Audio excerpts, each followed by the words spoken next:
फिर साथियों नमस्कार। जैसा कि हम इसके पहले आप लोगों को पूर्व मेघ का जो है हम आप लोगों को ये 50 श्लोक पढ़ा चुके थे। अब जो है हम आप लोगों को 51वां श्लोक पढ़ाने चल रहे हैं।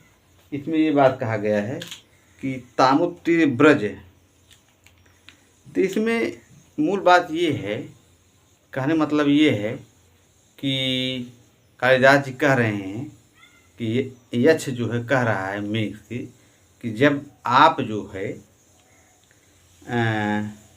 चरमणवती नदी को पार करोगे तो इसके पश्चात आपको दसपुर नामक प्रदेश मिलेगा।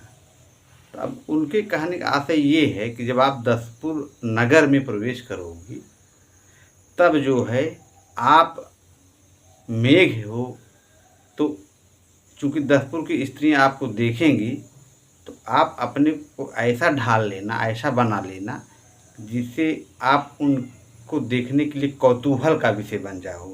भाई लगे लोग आपको इस तरह से देखें कि मेघ आ रहा है। वैसे भी जब बारिश होने लगता है तो मेघ सब लोग देखबे करते हैं।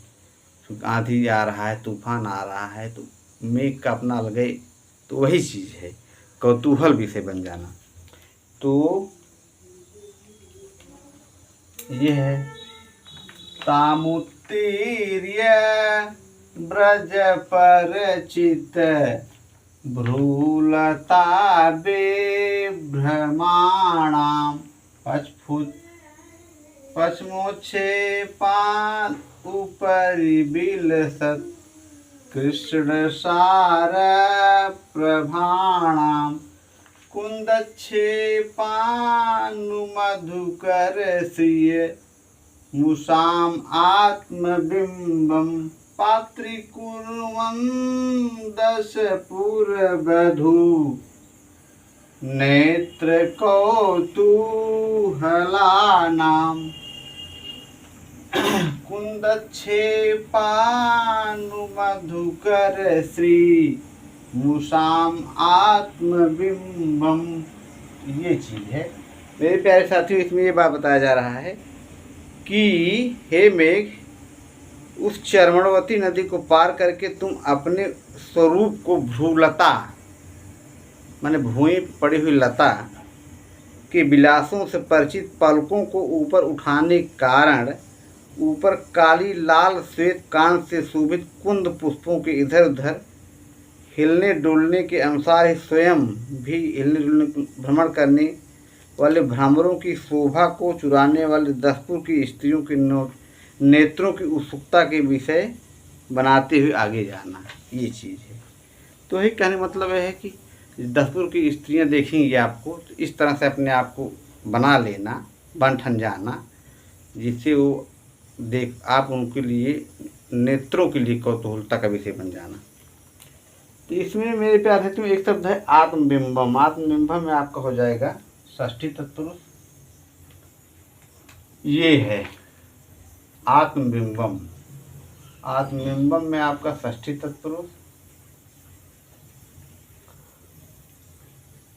और परिचित भ्रूलता विभ्रमाणाम में आपका जो है इसमें आपका उपमित कर्मधारय परिचित। ये परिचित भ्रूलता विभ्रमाणाम में आपका उपमित कर्मधारय मतलब उपमान पूर्व पद कर्मधारय, उपमित कर्मधारय ये हो गया। तो उपमित कर्मधारय हो गया। पश्चमोच्छेपात में षष्ठी तत्पुरुष, पश्चमोच्छेपात, ये पश्चमोच्छेपात में आपका षष्ठी तत्पुरुष ये हो गया। ऊपर बिलसत कृष्ण सार प्रभाणाम, इसमें आपका बहुब्री हो जाएगा। ऊपर विलसत कृष्ण सार प्रभाणाम, ये ऊपर विलसत कृष्णसार प्रभाणम, इसमें आपका जो है बहुब्री,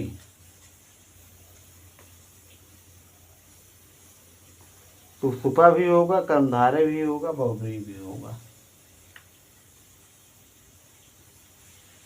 बहुब्री समास हो गया, ये हो गया। कुंद छेपानु मधुकर श्री मुसाम में आपका षष्ठी तत्पुरुष बनेगा। ये ब्लैक रंग चला दे रहे हैं, इस पे रेड वाला जो है कम चल रहा है। कुंद छेपा ये वाला, कुंद छेपा, कुंद छेपा नु, ये आपका हो गया। इसमें आपका कुंद छेपा नु मधुकर श्री मुसाम में, हाँ इसमें षष्ठी तत्पुरुष हो जाएगा मेरे प्यारे साथियों, षष्ठी तत्पुरुष इसमें पूरे वाक्य में। ये चीज षष्ठी तत्पुरुष हो गया इसमें, ये हो गया षष्ठी तत्पुरुष। और दसपुर बधू, दसपुर बधू नित्य कौतूहला नाम, दसपुर बधू नित्य कौतूहला नाम में आपका, इसमें आपका बहुब्री हो जाएगा। दसपुर बधू नित्य कौतूहला नाम में आपका बन जाएगा बहुब्री।